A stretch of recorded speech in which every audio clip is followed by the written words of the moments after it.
Hey ladies and gentlemen, Stephen here from Redolessence and welcome back to another video. Thank you so much for joining me today. I really do appreciate it and I hope that this video finds you well. In today's episode, we're going to be taking a closer look at the newest release by the company Christian Dior, and this one is Miss Dior Rose and Roses, so make sure to stay tuned.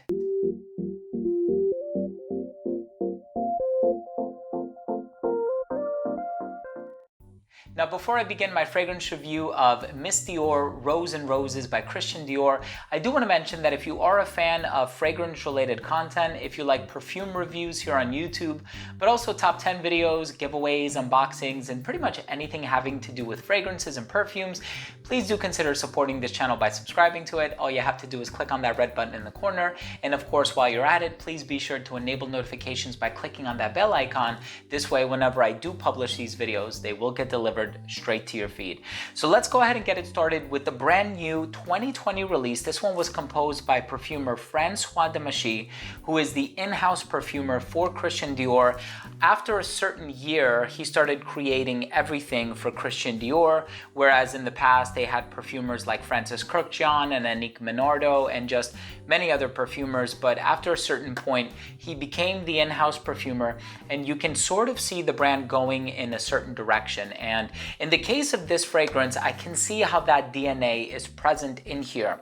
If you are familiar with the Maison Dior collection, you know that a lot of them do utilize this note of rose. They're a little bit more on the smooth, soft, feminine side, and I do find these to be appropriate adjectives for this fragrance as well. When you take a look at the note breakdown, you have a couple different varieties of rose. You have Damascus rose, you have rose from Grasse, France. You also have a little bit of geranium essence, which can kind of guide this fragrance in this sort of rosy, minty territory. But then you also have this billowy white musk in the base that really serves to clean things up.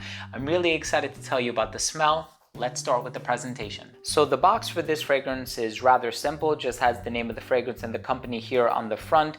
Eau de Toilette is the concentration, and this is the 50 ml size. On the sides of the box, you have this pattern, and on the bottom is where you will find all of your information, including the serial number, which is punched into the box. The bottle for this one is rather nice. You have this metallic bow here on the front. The pattern that is found on the side of the box is also found on the side of the bottle. Your serial number may be located down here towards the bottom of the back. It's engraved into the glass. You might not be able to see that. And you can locate the concentration and the size on the back of this forward-facing label here. You have the Christian Dior logo on the cap. The cap for this fragrance does click into place very securely. You can pick it up from the cap. And the distribution on the atomizer is nice and wide. Let's continue with the smell.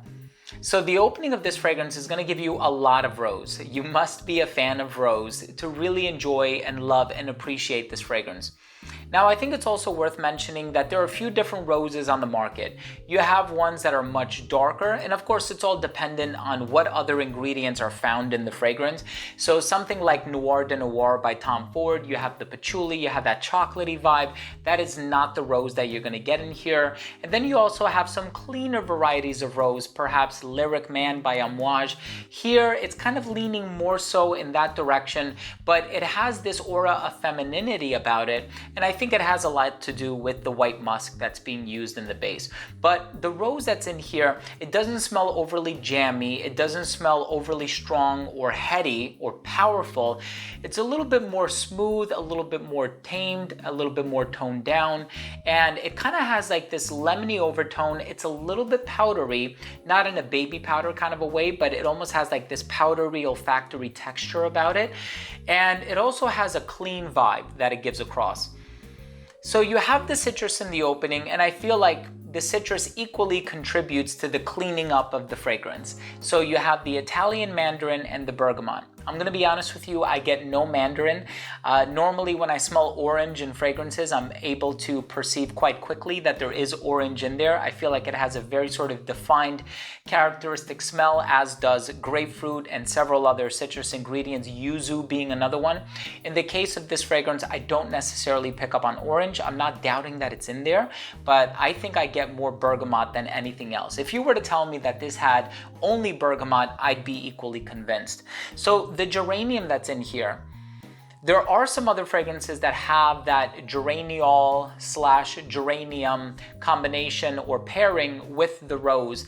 And I don't feel like this one is super unique in the sense that it stands out among other fragrances.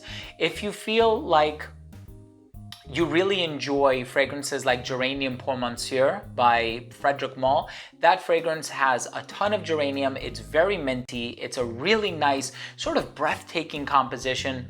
Here, you don't have as much of an emphasis on the geranium. It's certainly in there, so you're gonna pick up on the geranium, but I do feel like it's more about the rose, and of course, it is in the name of the perfume, and it's a really wonderfully done rose that you're gonna get in this fragrance. As a matter of fact, if I smelled this in one of the Maison Dior bottles, right, the bigger bottles, I know they have the 2 sizes, and they're quite expensive in comparison to this line, or any Miss Dior fragrances for that matter, I would actually be convinced that this liquid is good enough to be housed in those Maison Dior bottles, which are a little bit more high tier, if you will. So it smells luxurious. It smells really nice. It has this aura of femininity about it. So in terms of it being a masculine rose, had it been a little bit more jammy, had it had some balsamic ingredients or some, some wood, some resins underneath to really give it sustenance, I think it would have leaned a little bit more in masculine territory. But after all, it is marketed for women with a name like Miss Dior, and I do feel like it has some feminine traits that are undeniable. Of course, I don't believe in gender when it comes to perfume. Anybody can wear whatever they want. I actually ended up purchasing this for my wife along with a few other fragrances. While she does enjoy some of the other flankers from the Miss Dior lineup, she has the original Blooming Bouquet is another one that she really, really loves. I just don't feel as though she's a huge fan of rose. She enjoys jasmine, she enjoys gardenia, she likes tuberose. Believe it or not, she also likes freesia and narcissus, but I just don't feel like rose is one of her favorite floral notes. So I don't think she's gonna be wearing this one as often, but I really enjoy this one. The white musk in the base really cleans things up. It's a really smooth, soft, subtle, almost delicate type of a musk. And I think it adds some really nice dimension to the fragrance. It's a rather simple composition in my opinion. You are going to get more rose than anything else. And I feel like the rose is very natural smelling. It's very organic. And I feel like none of the other ingredients take the spotlight away from the rose. And it's also not so delicate to the effect that it comes across as the type of rose that could be easily bruised, or its petal can be easily bruised if you apply too much pressure on it with your thumb. It comes across as a rose that is very confident, yes, very youthful smelling, but then there's also this level of sophistication and self-assurance that comes with it too. Let's go ahead and finish things off with my overall assessment. Now, first up, in terms of the uniqueness and the overall smell, I like how Christian Dior managed to put out a fragrance that is unique despite it being a flanker and being an iteration of the Miss Dior collection. And so with a fragrance like this, especially at the signature tier, not the Maison Dior tier, but a lower tier than that, I do think it's a very high quality fragrance. I love the way that it smells, and I would personally love to smell this more often on my wife, but she tends to veer more so in the direction of some other floral ingredients that I listed off earlier on in this review. But the overall smell is very pleasant. Nothing about it is daring or challenging. You're just going to smell great all the time. And yes, you will possibly land a few compliments as well. In terms of longevity, expect about 7 hours on your skin. The projection was within an arm's length for the first 2 hours of application. It didn't start to sit closer to the skin until about that 5-hour mark. So given the concentration, you might be expecting it to last a little bit longer, perform a little bit better. But at the end of the day, I think the projection and the longevity is right where it's supposed to be. And given the price and how many sprays it actually requires, I do feel like it's one of those fragrances that, hey, if you want to reapply later on throughout the day, you certainly have the freedom to do so. You're not really going to break the bank. In terms of the versatility, I think this one can be worn all year round as long as you're wearing it in a climate controlled environment in an office setting. I feel like this is the type of fragrance, especially because it possesses that floral heart, that it would probably be a little bit more appropriate for the springtime, although I can see it being a really good transitional fragrance if you're wearing it going from the summertime into the fall. Perhaps in the dead of winter, I'd be more inclined to pull out the black opiums, right? But in the case of summertime, springtime, perhaps even on a warm fall evening, I think this would do really well. I think this can be worn both casually and formally. I do feel like it has a bit of a youthful appeal, but if you are a fan of rose, then don't let the age come in the way, right? Just wear whatever you like, whenever you like. These are just recommendations. You're of course free to spend your money however you see fit. And in terms of the presentation, I do like the pattern on the bottle here. The name Rose and Roses, I'm not sure where that is coming from. I haven't read too deeply into the narrative of the fragrance, but in any case, I like the presentation. I like the bow on it. I like how it kind of falls in line with the other Miss Dior fragrances. So my final verdict on this fragrance is, if you are looking for a designer level rose fragrance, I think this is an excellent option. I like that the rose doesn't smell too mature or dated or too dusty or too old school. I like how it still has this youthful pizzazz about it with the white musk, the geranium, the bergamot.